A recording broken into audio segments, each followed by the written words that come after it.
När Palmemordet inträffade då befann jag mig uppe i Jämtland hos mina föräldrar tillsammans med mina 2 barn. Och vi hade packat bilen för att vi skulle åka hem till Stockholm igen för sportlovet var slut. Medan vi packade bilen så gick min pappa upp till grinden och hämtade tidningen ur brevlådan. Då fick jag plötsligt se att han gick och läste tidningen på vägen tillbaka. Och så såg jag en stor bild i Östersundsposten då. Ja, jag var hemma och det var på morgonen. När man som vanligt en lördag morgon vaknar och slog på radion. Och då fick jag reda på det. Och vad jag kände det har jag inget större minne av. Ja, vi var på landet, jag och min hustru och min dotter i vår stuga i Norrtälje. Och hustrun och dottern skulle titta på något barnprogram på tv på morgonen. Och så kommer hustrun in i sovrummet och säger att det är något konstigt på tv här, det är inget barnprogram. Och kan Olof Palme, hänt någonting med Olof Palme? Ja, då klev jag ju upp där och så visade det sig att den här tv-sändningen den kom från kanslihuset Rosenbad. Det var det första efterspelet till att Olof Palme hade blivit mördad då kvällen innan. Det blev ju något av en liten chock naturligtvis. Men vi sa adjö och så packade jag in barnen och så åkte vi mot Stockholm. Satt på radion. Barnen var då 10 och 12 år. Men jag kommer ihåg att det var alldeles tyst i bilen. I princip under hela resan, alltså 60 mil. För det är ju 77-8 timmar. Det hade ju skett på natten då och det hade gått många timmar så att jag avvaktade då hemma. Och tänkte att man har väl skapat en stor organisation nu.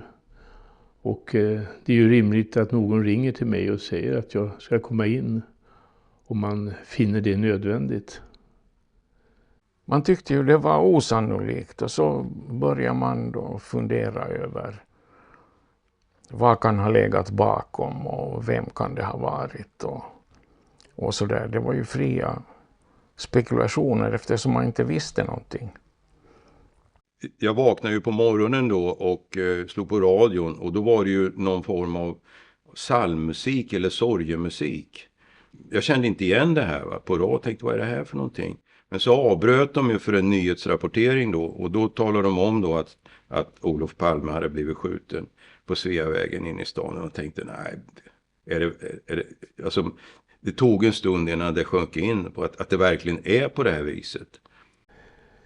Jag var gruppchef på fältgruppen på tekniska roten så att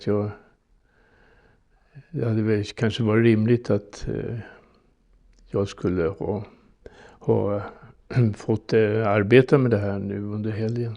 Men jag hörde ingenting. Jag kom inte in i själva arbetet förrän på måndagen. Och då var det ju väldigt kaotiskt, inte bara kring polisen som ju hade misslyckats med avspärrningar. Utan det var ju också kaotiskt på tidnings- och radio- och tv-redaktionerna. Man visste inte var man skulle börja och vad man skulle ta i. Och så jag ringde ju in då till tekniska roten på morgonen direkt och sa det, behöver ni hjälp så kommer jag in med detsamma, det är inga problem. Men kom in, sa de, vi håller på att ringa runt här nu för att ringa in folk. Sedan på måndagen så talade jag med min chef och då ställde jag också frågan varför han inte hade ringt till mig. Och jag fick ett svar då som jag inte så gärna vill berätta om. Jag blev inringd och åkte in till roten. Vi utrustade oss med det vi tyckte vi behövde och så åkte ner till Sveavägen här då och påbörjade undersökningen på platsen där nere. Min första intervju gjorde jag med en rättspsykiater i Uppsala. Vi talade om